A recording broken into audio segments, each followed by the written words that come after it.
हिंदुस्तान नामक एक देश की एक छोटी सी बस्ती में नसीब बख्ता नाम का एक गरीब कुम्हार रहता था। वह दिन भर मेहनत करता, मिट्टी से खूबसूरत बर्तन बनाता और फिर शाम को उन्हें अपने गधे पर लाद कर शहर में बेचने जाया करता। यह उसकी रोजमर्रा की दिनचर्या थी। मेहनत के बावजूद उसकी जिंदगी बड़ी मुश्किलों में गुजर रही थी, लेकिन वह ईमानदारी से अपने काम में लगा रहता। इसी बस्ती के पास एक घना जंगल था, जहां एक खूंखार शेर का आतंक था। बस्ती के लोग इस शेर से बहुत परेशान थे। वह आए दिन गांव के लोगों और उनके जानवरों का शिकार करता था। बस्ती में डर और दहशत का माहौल था। कई बार गांव वालों ने शेर को पकड़ने की कोशिश की, लेकिन हर बार वह उनकी पकड़ से बच निकलता। धीरे धीरे बस्ती के लोग इतने भयभीत हो गए कि उन्होंने रात के समय बाहर निकलना ही बंद कर दिया। नसीब बख्ता इन सब से बेखबर अपनी दिनचर्या में व्यस्त रहता। वह सुबह उठता, मिट्टी खोद कर लाता, उसे गूंथता और बर्तन बनाता, फिर उन्हें धूप में सुखाता और भट्टी में पकाता। इस मेहनत से तैयार किए गए बर्तनों को वह शाम के समय शहर में बेचने जाता। इसी तरह उसकी जिंदगी गुजर रही थी। एक दिन वह रोज की तरह शहर से वापस लौटा। दिन भर की मेहनत से थक चुका था। आमतौर पर वह अपने गधे को अस्तबल में बांधता था, लेकिन उस दिन थकावट इतनी थी कि उसने उसे घर के आंगन में ही एक पेड़ से बांध दिया और खुद सोने चला गया।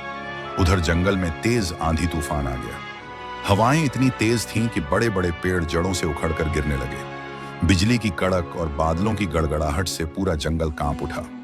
शेर उस समय अपने शिकार की तलाश में निकला था, लेकिन इस खौफनाक तूफान को देखकर वह भी डर गया। शिकार करने का इरादा छोड़कर वह खुद को बचाने के लिए सुरक्षित जगह ढूंढने लगा। भागते भागते उसे बस्ती के करीब एक पुरानी झोंपड़ी दिखाई दी। वह झोंपड़ी बहुत समय से वीरान पड़ी थी। शेर ने सोचा कि तूफान से बचने के लिए यही सबसे सुरक्षित जगह हो सकती है। वह तुरंत झोंपड़ी के अंदर चला गया और कोने में दुबक कर बैठ गया। तेज बारिश और तूफान की आवाज में कुछ ही देर में वह गहरी नींद में सो गया। दूसरी ओर तेज बारिश की आवाज से कुम्हार की नींद खुल गई। उसे अचानक ध्यान आया कि उसका गधा तो बाहर पेड़ के नीचे बंधा हुआ था। बेचारा बारिश में भीग रहा होगा। वह फौरन उठकर बाहर आया, लेकिन वहां पहुंचकर जो देखा उससे वह हैरान रह गया। गधा वहां नहीं था, केवल उसकी जंजीर जमीन पर पड़ी थी। कुम्हार घबरा गया। उसने सोचा, लगता है मेरा गधा जंजीर तुड़वाकर बारिश से बचने के लिए कहीं भाग गया है, मगर जाएगा कहां? जरूर किसी झोंपड़ी में जाकर छुप गया होगा। यह सोचकर कुम्हार बारिश में भीगता हुआ अपने गधे की तलाश में जंगल की ओर निकल पड़ा। करीब 1 घंटे बाद वह एक सुनसान झोंपड़ी के पास पहुंचा। आसमान में रह रहकर बिजली चमक रही थी, जिससे थोड़ी थोड़ी रोशनी हो रही थी। बिजली की एक तेज चमक में उसने देखा कि झोंपड़ी के दरवाजे के पास कोई बड़ा जानवर सोया हुआ था। कुम्हार खुशी से चिल्लाया, मिल गया मेरा गधा। अडियल यहां मजे से पड़ा सो रहा है और मैं जंगल में तुम्हारी तलाश में 1 घंटे से मारा मारा फिर रहा था। दरअसल वह गधा नहीं, बल्कि वही खूंखार शेर था जिसने बारिश से बचने के लिए इस झोंपड़ी में पनाह ली थी। लेकिन अंधेरे की वजह से कुम्हार नसीब बख्ता अपने गधे और शेर में कोई फर्क महसूस न कर सका। वह गुस्से में भरा हुआ था, इसलिए बिना कुछ सोचे समझे उसने शेर के सिर और कंधे पर 2-4 थप्पड़ जड़ दिए और छलांग लगाकर उसकी पीठ पर सवार हो गया। जैसे ही वह शेर की पीठ पर बैठा, उसने जल्दी से रस्सी को कसकर पकड़ लिया ताकि यह गधा रास्ते में कहीं भाग न जाए। फिर गुस्से में चिल्लाया, बड़े जिद्दी और ढीठ हो गए हो तुम। जंजीर खोलकर भागने की हिम्मत कैसे हुई? अब इतने निडर हो गए हो कि घर से भाग निकलो और मैं तुम्हारे पीछे अंधेरे में भटकता फिरूं? कान खोलकर सुन लो, अगर दोबारा भागने की कोशिश की तो चारे में झर मिलाकर खिला दूंगा। यह सुनकर शेर डर के मारे कांपने लगा। उसकी तो जान ही सूख गई। उसने सोचा, अगर मैंने इसके हुक्म की नाफरमानी की तो यह सच में मुझे मार डालेगा। उसके लिए अब सबसे सही यही था कि वह चुपचाप इसकी बात माने। घनघोर अंधेरा था, बारिश तेज हो रही थी और कड़ाकेदार बिजली चमक रही थी। ऐसे में शेर जंगल के रास्ते पर दौड़ते हुए अंदर ही अंदर खौफ में डूबा हुआ था। यह मैं किस मुसीबत में फंस गया? उसे अपनी गर्दन में बंधी रस्सी का फंदा बहुत मजबूत महसूस हो रहा था, लेकिन डर के कारण उसने हिलने डुलने की भी हिम्मत नहीं की। आखिरकार वह जंगल के किनारे बसी झोंपड़ी के पास पहुंचा। कुम्हार ने उसे घर के अंदर खींचा और आंगन में एक पेड़ से जंजीर के साथ कसकर बांध दिया। आधी रात का वक्त था, ठंड बढ़ गई थी और कुम्हार बहुत थक चुका था, इसलिए वह निश्चिंत होकर अंदर जाकर सो गया। सुबह हुई, सूरज की किरणें बस्ती में फैलने लगी। गांव के लोग रोज की तरह अपने काम पर जाने के लिए घरों से निकले। जब वे कुम्हार नसीब बख्ता के घर के पास से गुजरे तो अचानक उनकी नजर उस पेड़ पर पड़ी जहां एक कदम आगे वही खूंखार शेर जंजीर से बंधा हुआ बैठा था। गांव वालों की आंखें फटी की फटी रह गईं। कुछ पलों तक वे यकीन ही नहीं कर पाए कि यह वही शेर था जिसने बस्ती में तबाही मचा रखी थी। फिर किसी ने चिल्लाकर कहा, अरे ये तो वही खूंखार शेर है, और इसे बांधा किसने? कुछ ही देर में यह खबर पूरे गांव में आग की तरह फैल गई। कुम्हार नसीब बख्ता ने जिंदा शेर को पकड़ लिया। गांव वालों ने नसीब बख्ता की बहादुरी की खूब तारीफ की। उनकी खुशी की सबसे बड़ी वजह यह थी कि यह वही शेर था जिसने न जाने कितनी बकरियां और भैंसें खा ली थीं। अब उनकी परेशानी हमेशा के लिए खत्म हो गई थी। कुम्हार खुद भी यह समझ नहीं पा रहा था कि गांव वाले उसकी इतनी तारीफ क्यों कर रहे हैं। उसने उन्हें समझाने की कोशिश की, मैंने कोई बड़ा काम नहीं किया, मैं तो बस अपने गधे को पकड़कर घर ले आया हूं। लेकिन जब उसने ध्यान से देखा तो पाया कि जिसे वह अपना गधा समझ रहा था वह दरअसल वही खूंखार शेर था। इसी दौरान बहारस्तान का बादशाह दारा गुल बहुत चिंता में डूबा हुआ था। पड़ोसी देश दागिस्तान का राजा औरंग शुजा बहुत ताकतवर था और वह बहारस्तान के कई इलाकों पर जबरदस्ती कब्जा करना चाहता था। दोनों राज्यों के बीच लड़ाई छिड़ चुकी थी और आए दिन दागिस्तान की सेना हमले कर रही थी। बादशाह दारा गुल जानता था कि उसकी सेना बहादुर है, लेकिन दुश्मन की फौज संख्या में कई गुना ज्यादा थी। उसे किसी ऐसे वीर सेनापति की तलाश थी जो उसकी सेना की सही तरीके से कमान संभाल सके और दुश्मन को हमेशा के लिए मार भगाए। इसलिए उसने तुरंत अपने मंत्रियों और सेनापतियों को दरबार में बुलाया। वे सब सलाह मशविरा करने लगे कि कौन ऐसा योद्धा हो सकता है जो इस युद्ध को जीतने में मदद कर सके। इसी बीच उसके एक वजीर फतेह जंग को अचानक कुछ याद आया। वह जोश से खड़ा हुआ और बोला, जहां आप ना हैं, हमें किसी और की तलाश करने की जरूरत नहीं है। हमारे अपने मुल्क में ही एक ऐसा बहादुर इंसान मौजूद है जिसने अपनी दिलेरी का सबूत दिया है। बादशाह ने उत्सुकता से पूछा, कौन है वह? फतेह जंग बोला, जहां पनाह, वह और कोई नहीं बल्कि कुम्हार नसीब बख्ता है। ये वही शख्स है जिसने अकेले अपने दम पर एक खूंखार शेर को जिंदा पकड़ लिया है। ऐसा बहादुर इंसान हमारी फौज की सही तरह से कमान संभाल सकता है और हमें जीत दिला सकता है। बादशाह दारा गुल ने तुरंत एक संदेश वाहक को नसीब बख्ता के घर भेजा। जब नसीब बख्ता को यह खबर मिली कि उसे सेना का सेनापति बनाया जा रहा है तो वह हैरान रह गया। उसे यह सब किसी मजाक से कम नहीं लग रहा था, लेकिन आदेश को टालना भी संभव नहीं था। वह अनमने मन से तैयार होकर शाही महल पहुंचा। महल में बादशाह ने उसका शानदार स्वागत किया और उसकी खूब खातिरदारी की। फिर आदेश दिया कि वह अगले दिन फिर दरबार में हाजिर हो। नसीब बख्ता के होश उड़ गए। वह सोचने लगा, यह सब मेरे साथ क्या हो रहा है? कहां मैं एक साधारण कुम्हार और कहां एक सेनापति बनने जा रहा हूं। यह सब उस गधे की वजह से हुआ जो शेर बन बैठा। आखिरकार साधारण और अनपढ़ नसीब बख्ता को सेना का सेनापति बना दिया गया। उसने न कभी तलवार चलाई थी और न कभी घुड़सवारी की थी। जैसे ही वह घर पहुंचा, गुस्से में शेर से बोला, यह सब तेरी ही वजह से हुआ है। अगर तू गधा ही बना रहता तो मैं आज भी अपनी मिट्टी के बर्तन बना रहा होता। अब देख, मैं सेनापति बना दिया गया हूं, जबकि मुझे कुछ भी नहीं आता। उसकी बीवी यह सुनकर मुस्कुराई और बोली, शेर को दोष मत दो, इसमें इसकी कोई गलती नहीं, बल्कि तुम्हारे तो नसीब खुल गए हैं। खुदा का शुक्र अदा करो कि उसने तुम्हें इतना बड़ा पद दिया। अब हिम्मत मत हारो, खुदा तुम्हारी मदद करेगा। यह तो हमारे अच्छे दिनों की शुरुआत है। नसीब बख्ता सोच में पड़ गया। अब उसके पास कोई रास्ता नहीं बचा था सिवाय इस नई जिम्मेदारी को निभाने के। अगले दिन सेनापति नसीब बख्ता अपनी बीवी के साथ शाही महल पहुंचा। बादशाह दारा गुल उसे देखकर बहुत प्रसन्न हुआ और उसकी खूब खातिरदारी की। फिर उसने आदेश दिया, हमारे पड़ोसी राज्य का शासक औरंग शुजा लगातार हमारी भूमि पर हमले कर रहा है।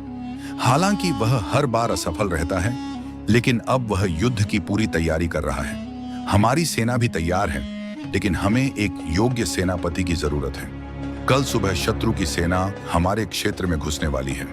तुम्हें सेना की कमान संभालनी होगी और दुश्मन को ऐसा सबक सिखाना होगा कि वह दोबारा हमारी ओर आंख उठाने की हिम्मत न करे।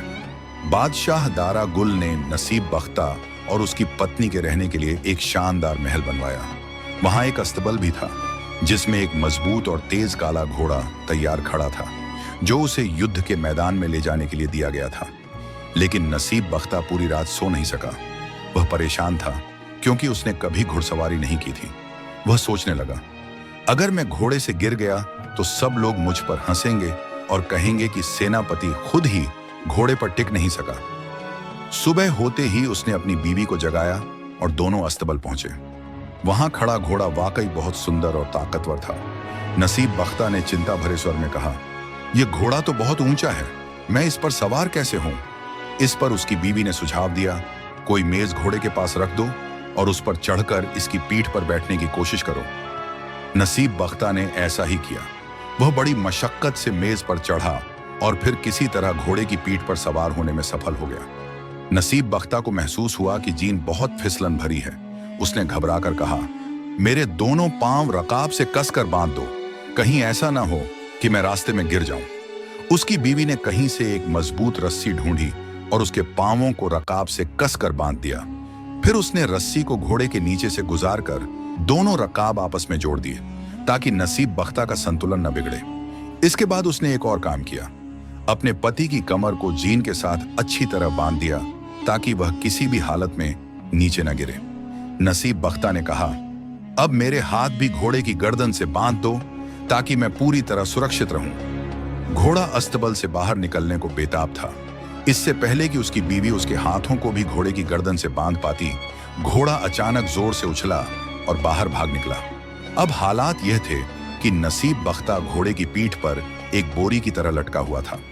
वह सिर्फ रस्सियों की वजह से नीचे गिरने से बचा हुआ था। उसने घबराकर घोड़े की गर्दन को कसकर पकड़ लिया और मन ही मन ईश्वर से प्रार्थना करने लगा, हे भगवान, तूने मुझे एक साधारण इंसान से सेनापति बना दिया। अब मेरी इज्जत और इस राज्य की रक्षा तेरे ही हाथों में है। बिजली की गति से दौड़ता चला गया। उसने शहर की गलियों में हलचल मचा दी, लकड़ी के दरवाजे तोड़ दिए और खुले खेतों की ओर भाग निकला। तेज रफ्तार से दौड़ते हुए उसने नदी और कई उबड़ खाबड़ रास्तों को पार कर लिया और नसीब बख्ता रस्सियों के सहारे बस किसी तरह अपनी जान बचाने की कोशिश करता रहा। अब सेनापति नसीब बख्ता का घोड़ा युद्ध के मैदान की ओर बढ़ रहा था और दुश्मन के शिविरों के करीब पहुंचने लगा। उसे एहसास हो गया था कि घोड़ा सीधे दुश्मन की ओर भाग रहा है। उसने घोड़े को रोकने की बहुत कोशिश की, लेकिन सब बेकार गया। जैसे ही घोड़ा एक बड़े पेड़ के पास से गुजरा, नसीब बख्ता ने उसकी एक मोटी शाखा पकड़ ली, यह सोचकर कि शायद इससे वह घोड़े को रोक सके। लेकिन उसने शाखा इतनी जोर से पकड़ी कि वह टूटकर उसके हाथ में आ गई। दुश्मन के शिविरों के बाहर एक सैनिक यह दृश्य देख रहा था। उसने देखा कि एक घुड़सवार बड़ी तेजी से उनकी ओर बढ़ रहा है और रास्ते में आते ही पेड़ों की शाखाएं तोड़ता जा रहा है। वह घबराकर सोचने लगा, यही वह सेनापति है जिसने जिंदा शेर को पकड़ा था। अब यह हमारी ओर आ रहा है और जिस तरह पेड़ों की शाखाएं तोड़ रहा है, कहीं हमें भी उसी तरह न तोड़ डाले। उस सैनिक के मन में खौफ बैठ गया। वह चिल्लाने लगा, भागो, अपनी जान बचाओ, ये कोई साधारण इंसान नहीं बल्कि कोई राक्षस लगता है।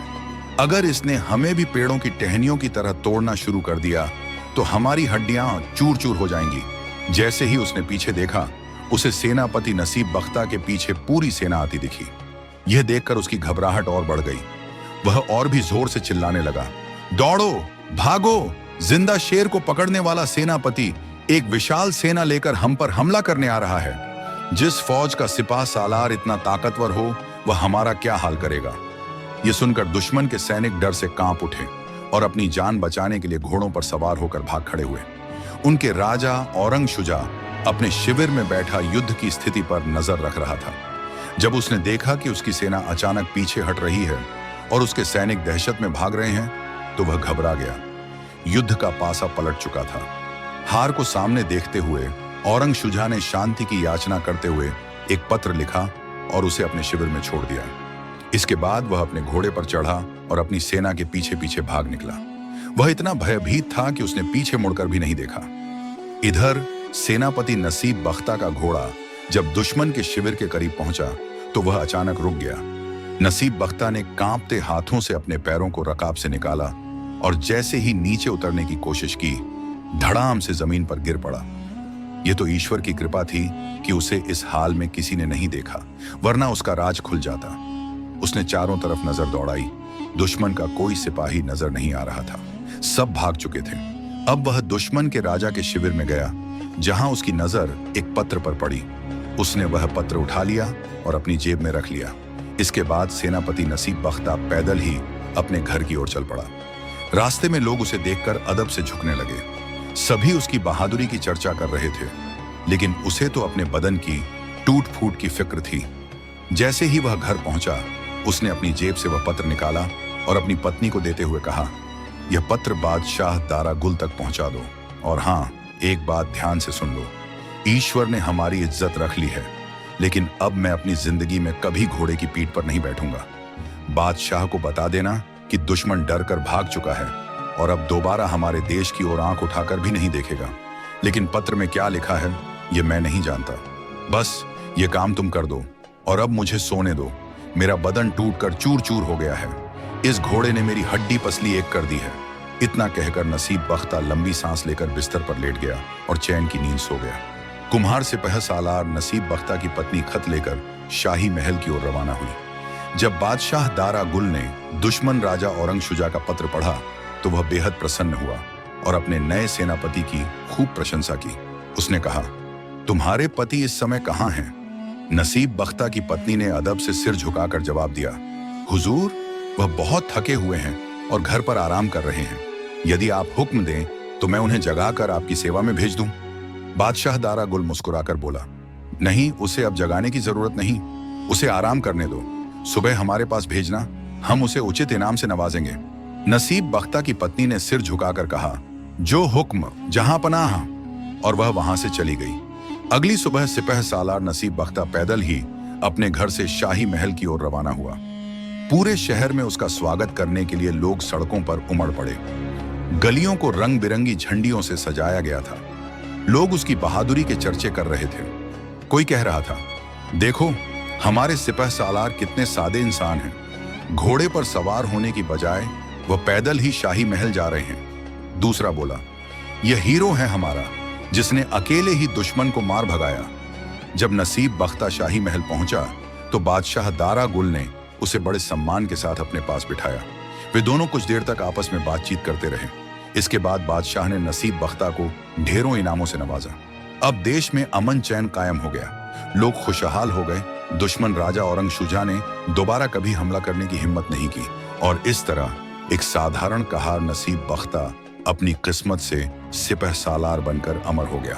ये कहानी आपको कैसी लगी कमेंट करके अपनी राय जरूर दें। उम्मीद है ये कहानी आपको बहुत पसंद आई होगी। यदि वीडियो पसंद आई हो तो वीडियो को लाइक और चैनल को सब्सक्राइब जरूर करें।